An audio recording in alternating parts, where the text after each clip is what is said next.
Well, it's time to answer your questions with my good friend, Dr. Freda Lewis-Hall. She's the Chief Medical Officer at Pfizer, and we're here to ask the doctors. So thanks for being here again. Thank you. Always a pleasure. Always a pleasure.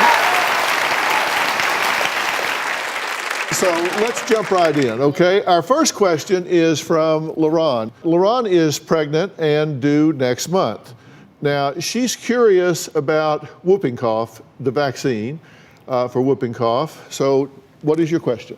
My question is, when I learned I was pregnant, my obstetrician gave me the whooping cough vaccine. I've heard that anyone who's going to be near the baby should get one too. How important is that, and why is whooping cough dangerous for babies?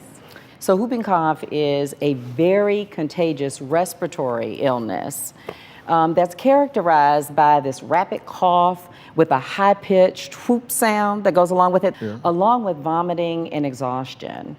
Now, babies are at the highest risk for this, and they can develop serious complications and can even die from it. From whooping cough? From whooping cough. Before the whooping cough vaccine was widely available back in the 1940s, there were about 200,000 cases of children in the United States each year. Wow. Now, post-vaccine, we see between 10 and 40,000 cases reported in any given year. Children under the age of 2 are at the highest risk. Okay. The CDC, the Centers for Disease Control and Prevention, have a recommended immunization schedule for babies and children that helps to protect against 14 diseases. Whooping cough is included in that. And the DTaP is one of those vaccines. It's a combination vaccine that helps to protect against whooping cough or pertussis, that's the P, diphtheria, and tetanus. Well, so who else should be getting vaccinated for this whooping cough? Many babies that are infected with whooping cough actually get it from their siblings, from parents, from grandparents, or caregivers who may not even know that they have the disease. Now, the DTaP vaccine's effectiveness fades over time, and that's why it's important for anyone that's going to be interacting with babies to get a booster to help protect the babies and themselves. The booster for whooping cough is Tdap, and it's especially important for, like LeBron did, for pregnant women to get their boosters to protect themselves and their babies. Well, so what other steps can LaRon take to protect her baby? So LaRon took a very important first step, and that is for pregnant women to pay attention and to be sure that they're vaccinated to protect themselves and their babies. But also this protects other people who may be vulnerable around you, like the elderly, and it protects them from serious illnesses. There's so much to know in this. You can go on cdc.gov to find out information about vaccinations for people of all ages. And you can go on gethealthystayhealthy.com for health information for your new baby. Thank you so much for your question. All right, our next question is on video from Cliff. I have type 2 diabetes and I don't necessarily want everyone to know. How do I handle social situations where there's food involved? Especially since I can't eat things like pasta, cheesecake, stuff like that with all the carbs. You know, Cliff, you're not alone on this one. I have to tell you, I am a type 2 diabetic myself.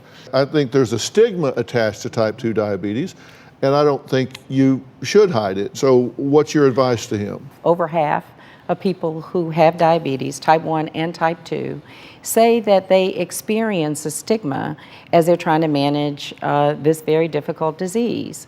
People who are managing diabetes say that they're confronted and stigmatized about what they eat, about how much they exercise, about how they look. And this can actually lead to depression, embarrassment, low self-esteem, loneliness, and anger. So what would you suggest, Cliff, or anyone else in this situation do? I want to go back to some of the things that Cliff and others have said that they do to try and hide So this can include things like skipping medications or not taking them regularly, not monitoring your blood glucose regularly. Many people with diabetes say that they just don't go to social situations because it's so difficult to manage. And last but not least, many say that they don't want to inject their insulin unless it's in a public toilet or at home. And these are all things that can complicate the management of their diabetes and can be very dangerous. So we said that Cliff wasn't alone, and he is really not alone. There are more than 100 million adults in the US who are living with diabetes and prediabetes. There are online communities and support groups that are available through the American Diabetes Association that can help talk about how they are managing this, so you can get tips and ideas on that. There are so many things that you could do just in every day.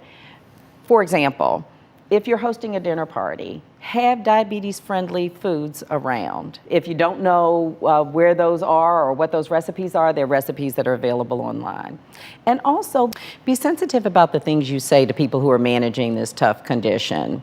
For example, don't say, should you be eating that? Or go ahead, have a little bit of that, it won't hurt you.